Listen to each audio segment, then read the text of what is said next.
Please note, this episode of The Beef Edge was recorded before the outbreak of COVID-19.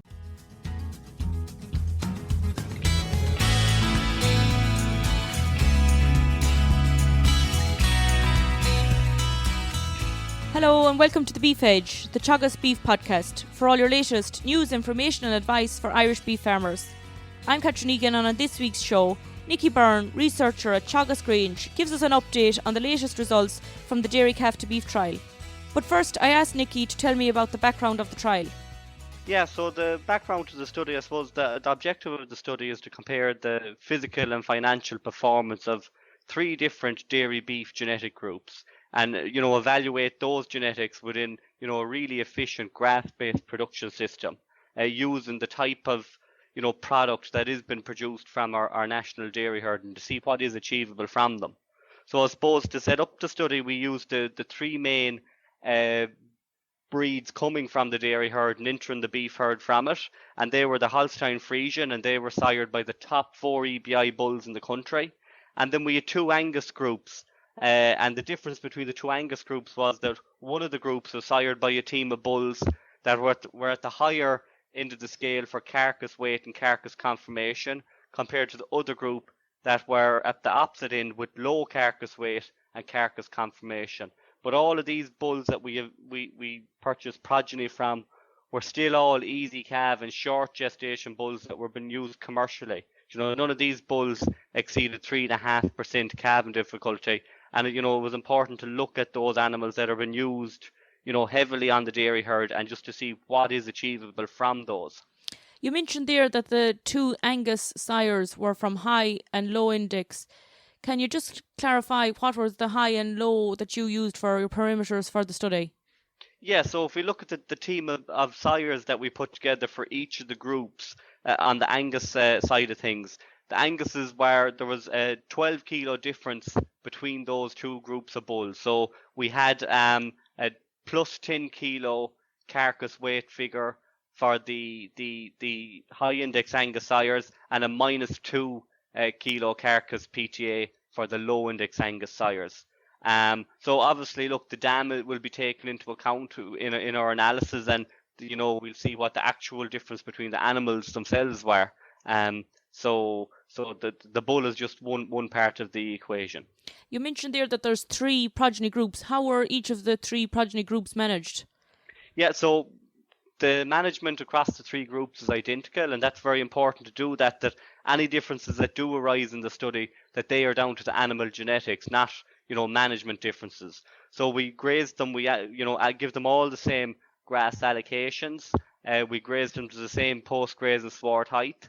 But however, there might be differences,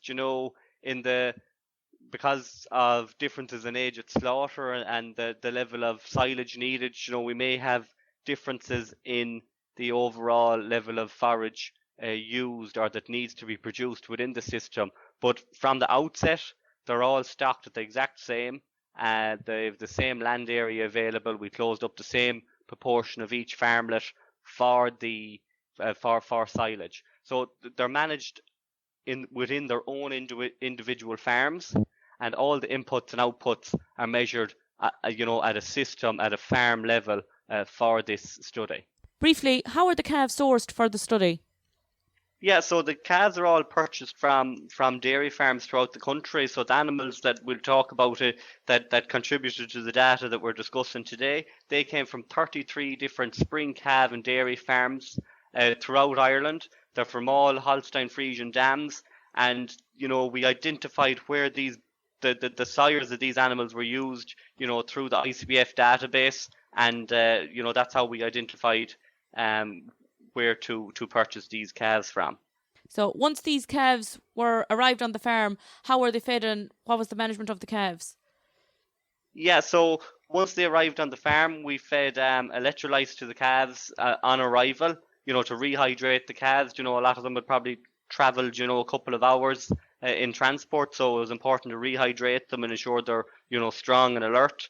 And then within the first 24 hours of arrival on the farm, we vaccinated the calves for pneumonia and against IBR. And, we would have followed up again with our booster vaccinations, 4 to 5 weeks later after the initial one.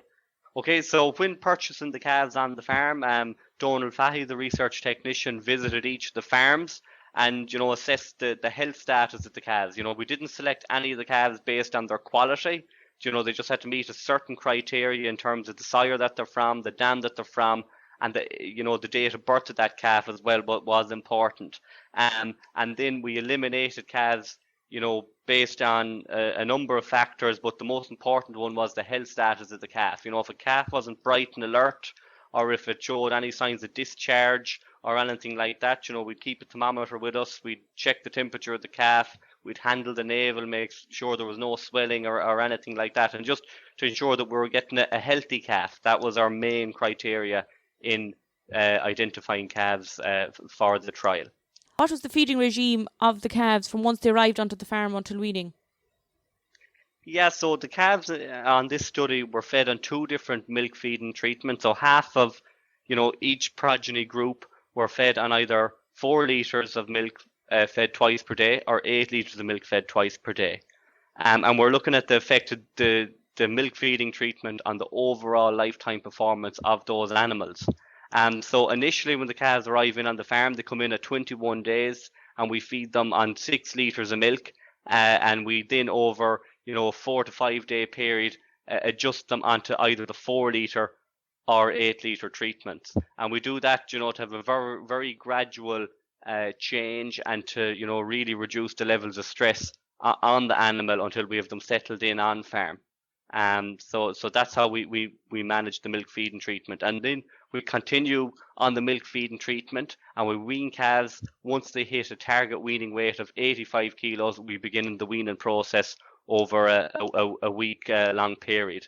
So typically the calves are achieving that at 9 to 10 weeks of age. They're coming off a milk diet and going on to solid feed and gradually been turned out to grass as well from that. So over the calf rearing phase, we offer the calves ad lib concentrate and we feed fresh straw as the fibre source on a daily basis. And we're measuring individual calf intakes as well, over this rearing period. In contrast, what differences did you see between the feeding regime of the 4 and 8 litres of milk? Yeah, so over the rearing phase, we saw that the 8 litre calves, as you'd expect, they had a slightly higher average daily gain. But beyond the weaning phase, we saw no difference in animal performance. Right up until slaughter, there was no difference in the carcass weight of these animals, at the very end. So what the big differences were, though, were in the cost of production from these animals. We found that the calves reared on the 4 litres of milk, they achieved the same animal performance, but we saved €33 per calf over the rearing phase.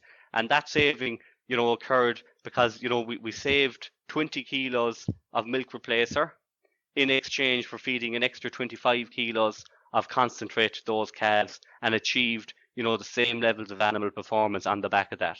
So although we fed 2 different milk volumes to the calves, they were all still offered, a very, very high plane of nutrition, and it just shows the importance of a solid feed, during the calf rearing phase, and how important that is. That's a very important point. Clearly, herd health had also a major focus for you during the period. What management practices did you undertake to achieve a low mortality rate? Yeah, so I suppose the big one that helped us achieve, a very low mortality rate was probably the screening of calves for health. So just been, very conscious of what we were buying, the checks that Donal carried out on them. That was a massive help on keeping our mortality rate very low. But just the, monitoring the calves, monitoring their behaviour, their feeding patterns, just been, alert and watching small little things, and then early intervention if you do see, any calves, that may be running a high temperature or anything like that. Just identify the signs, be very familiar with the symptoms of, especially respiratory challenges, and, move early on these to prevent, them developing into a bigger issue. We've no issue with scour, and, we've very consistent mixing of milk, we, had everything was very standardized and also a very clean environment as well. Brian Duffy was responsible for the feeding of the calves and done a top class job on them. And as a result of combination of all those factors, we got away with a mortality rate of 1.4% across all the calves purchased in onto the study. So that is quite low, and we didn't lose any calves over the first grazing season either, and maintained a very, very low mortality rate. Attention to detail has been very important. Once the calves reached 12 weeks of age and were turned out to grass, how were they managed for their first season at grass?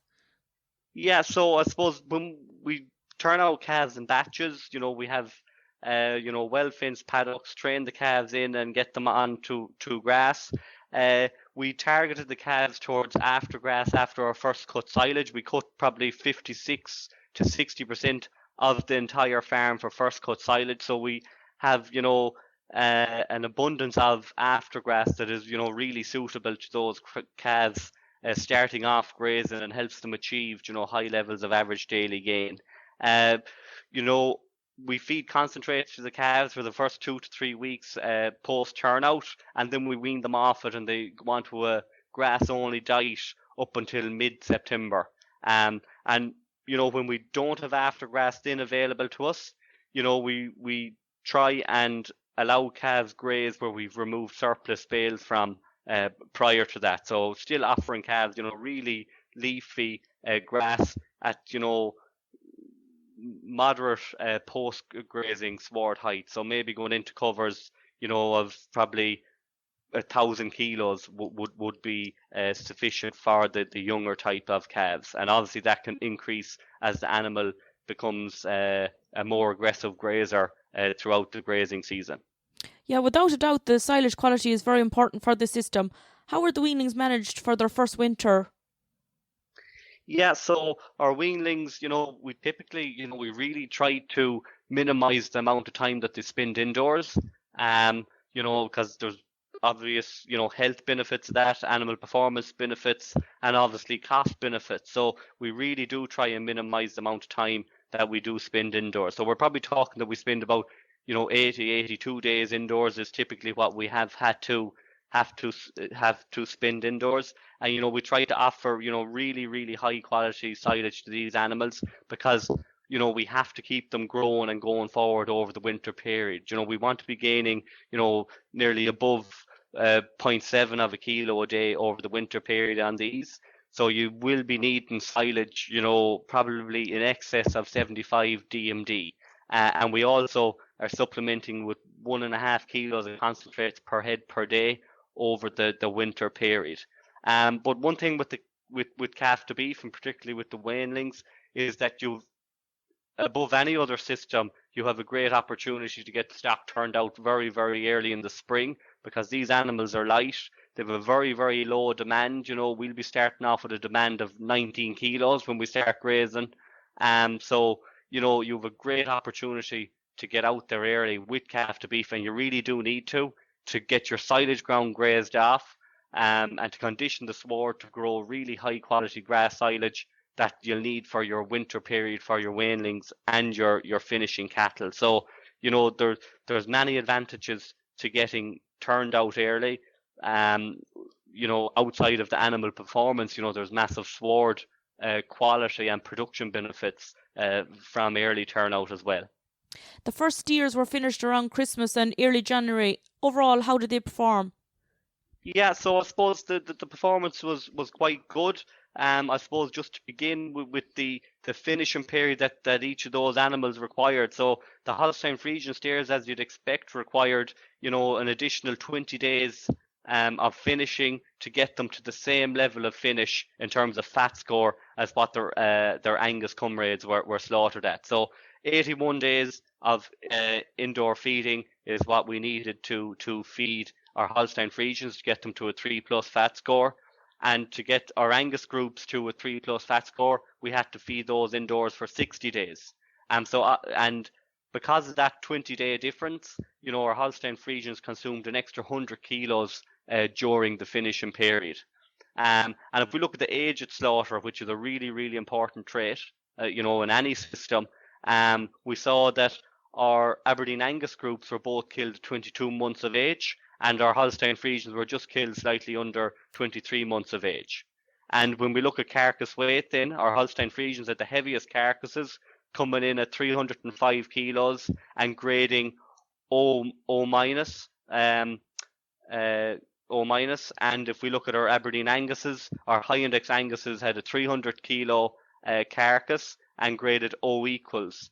And when we look at our low index Anguses, they had a 293 kilo carcass, also grading O equals. And all of the groups achieved the exact same fat score of 3+. So that just, reflected our drafting policy, where we, handled the animals and drafted them off when we judged them to be of 3+ fat score. And then when we look at, the really important figure for calf to beef systems is the output per hectare.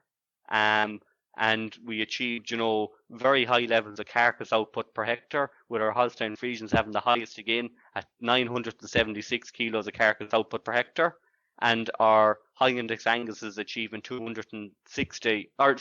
960 kilos of carcass output per hectare.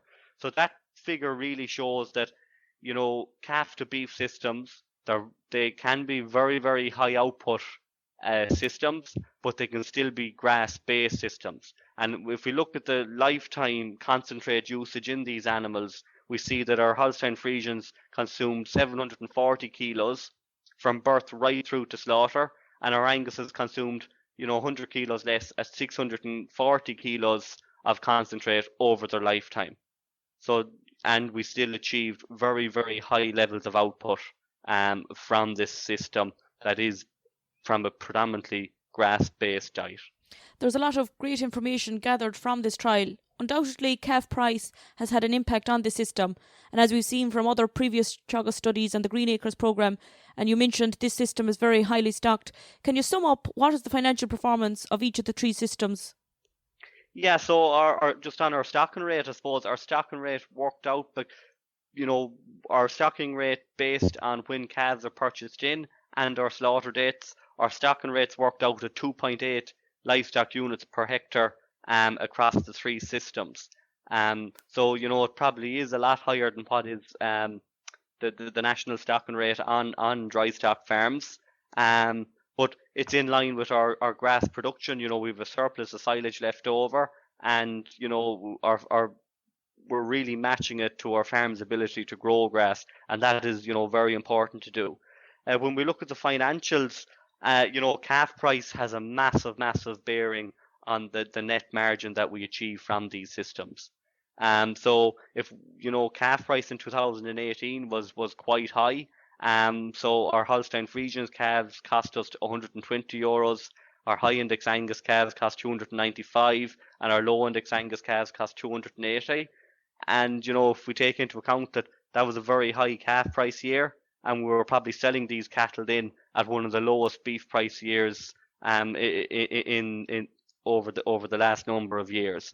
So certainly were challenging conditions. And when we look at the net margin per hectare using those calf prices, our Holstein Friesians were the most profitable, generating a net margin of €256, and our high index Angus were next, generating a net margin of €64, and our low index Anguses coming in at just breaking even really at €3 per hectare. So look, calf price has a massive bearing on it, and if we take the 3-year average mart calf price for similar calves, similar Holstein Friesians or early maturing type calves, if we take the 3-year average, which was €60 for Holstein Friesian and 160 for the Anguses, that would have a huge effect on our net margin, and we'd be generating, net margins of up at, €500 net margin if we take into account those 3-year average calf prices rather than the excessively high 2018 price that we have factored in.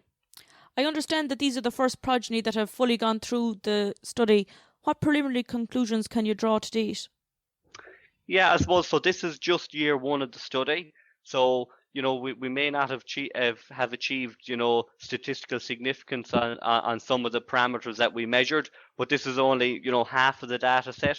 We have another group of 2019 born animals that are going through the system and will be slaughtered, within the next year. So we'll get, a complete picture at that stage, and we'll be able to draw,